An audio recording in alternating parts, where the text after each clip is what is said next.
Hi everyone, welcome back to my channel. My name is Leslie. This is where I share about birth, faith, and family. Today I'll be continuing with my pregnancy updates, covering weeks 20 through 22.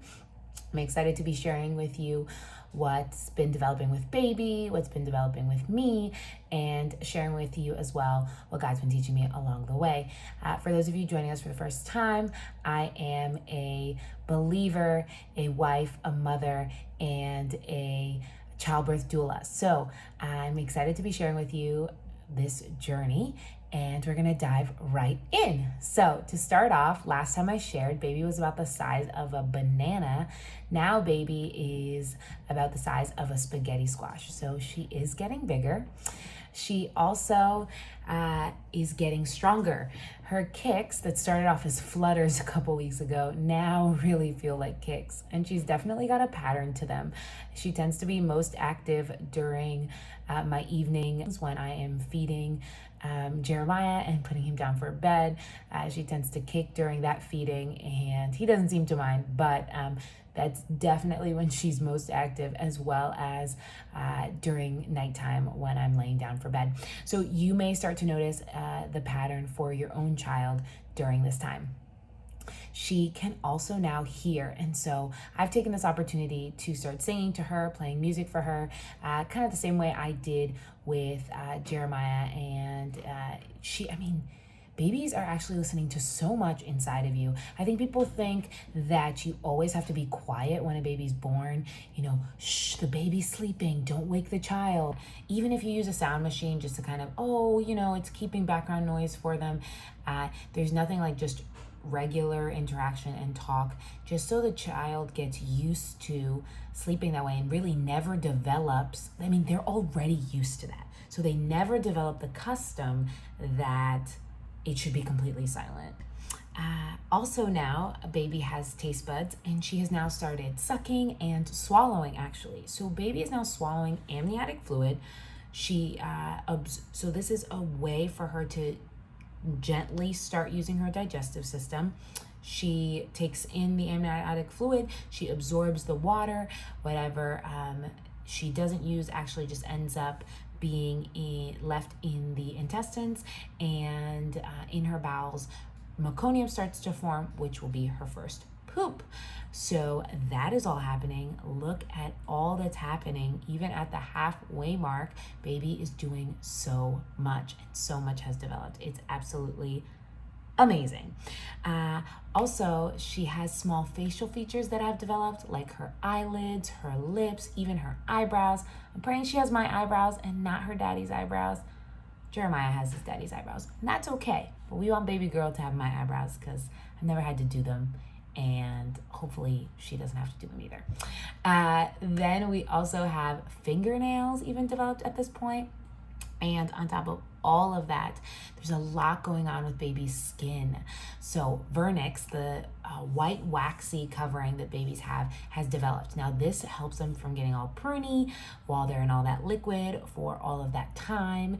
And it also has great benefits for after they're born as well, which is why the American Association of Pediatrics actually recommends holding off on the first bath and delaying that for at least 24 hours for the baby. If you'd like me to do a video on the benefits of that, let me know in the comments down below, and I'd be happy to do so. Baby also now has lanugo, which is this hair that develops all over her body. This is to help keep her warm because she still doesn't have fat on her. So she will keep lanugo on her until the third trimester. When she starts to develop fat, the lanugo will naturally go away. Now, some babies are born with all of this hair all over them. It normally all goes away within the first couple weeks, but that is what's happening with baby's skin. So that is it for all the things going on with the baby. Like, that wasn't a lot. There's also things going on with mom. So again, a lot going on with skin for mom as well. So a lot of increased oil production may cause acne. I've actually had a couple outbreaks myself, but that is to be expected and totally normal. Also, because your body is stretching and things are changing, you may feel itchy. Your skin may feel itchy, especially your belly. I highly recommend do not scratch. Do not scratch. Put some lotion or something on, but do not scratch. I will, in my next video, have some recommendations about things that I did to handle that. Also, stretch marks tend to come out around this time. Preventing them, I will share some tips on that in my next video as well.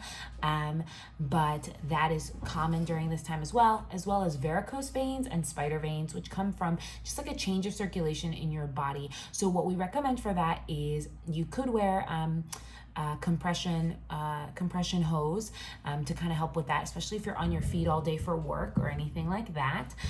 Also, you want to relieve any type of restriction for restriction of circulation to the knees or to the groin.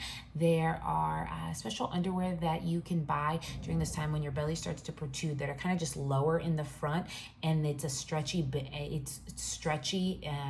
not as tight as like regular underwear, and so it just leaves room for belly, and is just more comfortable. So you can take a look at getting some of those pregnancy underwear as well. Also, what helps is to elevate your feet. Elevate your feet just helps to prevent and treat those kinds of veins and things like that. Just keeping your feet up when you can. And then there is also all of this is happening, all the stretching and stuff like that, because uterus is growing. So now the uterus is at the belly button and progressing upward, and so your organs are starting to get a little bit squished at the top, so you may experience some heartburn. The best way that I have found to treat heartburn, there's a lot of remedies you can take, lime with water, baking soda, people have different remedies, but what I have found works best is to change the way you eat to smaller meals. Because the stomach is squished, and the reason you get acid reflux and heartburn is just because it's literally now smaller.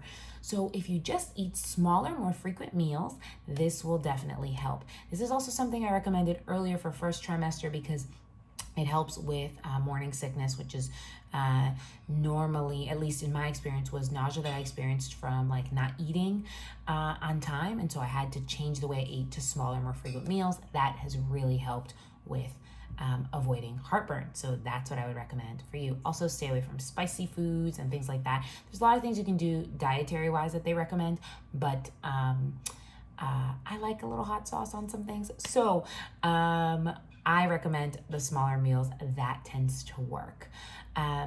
Also, there's a separation now of your abs as the baby grows. Your abs are now separating to make room for a baby. And so there are exercises that you can do postpartum that you'll want to make sure you talk to your OB about to just make sure you get all of that to come back and let them unite again and not be separate. Also, just for strengthening your pelvic floor in preparation for labor, I recommend Kegels. If you have not started doing those, I highly recommend you take some time to do some Kegel exercises. Essentially, Kegels are when you essentially just clench down there and then slowly release, and then clench your uterus again and slowly release, as if you were trying to hold back from peeing and then releasing. Do not do this if your bladder is full. That is my recommendation.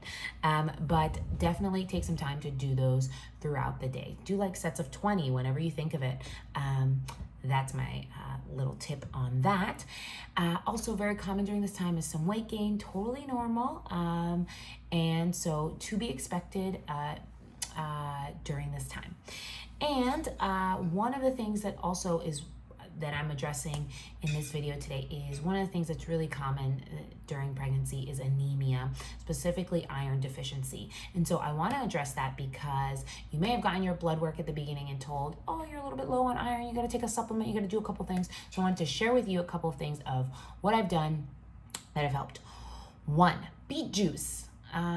Beet juice has helped, and normally what I do to help with the absorption of iron, you want to partner it with vitamin C.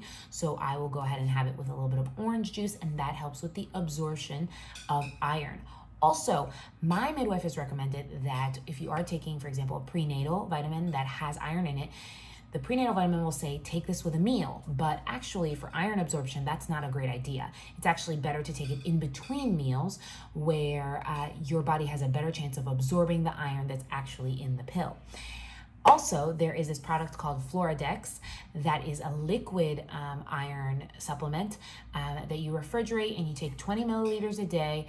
You take it about 30 minutes before you have your meal, and that is also something that has been previously recommended as a good iron supplement. So again, check with your prenatal care provider if this is something that they have told you that you're struggling with, and you want to make sure you address it. Again, there's lots of foods that you can eat and supplement, but the most important part with iron is that you make sure that you have it in a way that's best for your body to absorb it.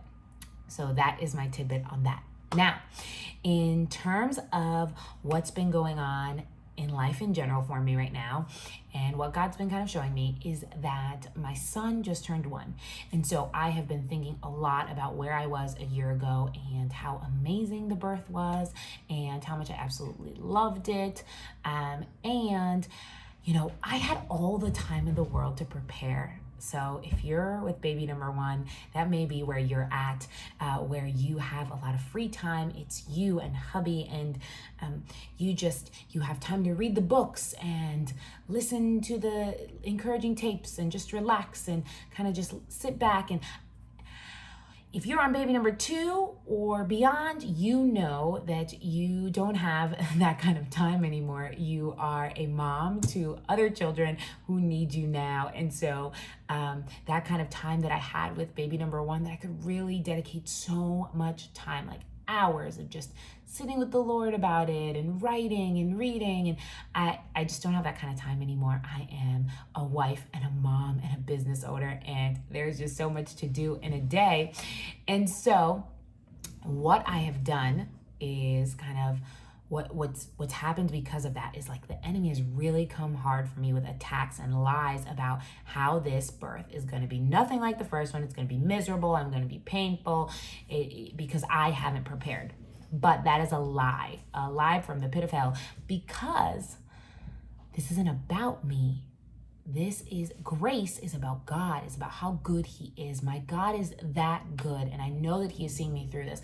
And even though I don't have all the time in the world to work out, and I basically just do squats while I'm carrying my baby from arm to arm, and that's my workout. And then when I see my husband pull out something, I just he throws it over to me, and I do a couple exercises, and that is what I'm calling my workout for now. I call taking the stairs down to throw out the trash and coming back up and walking to the grocery store as a workout, because that's my life right now. But you know what?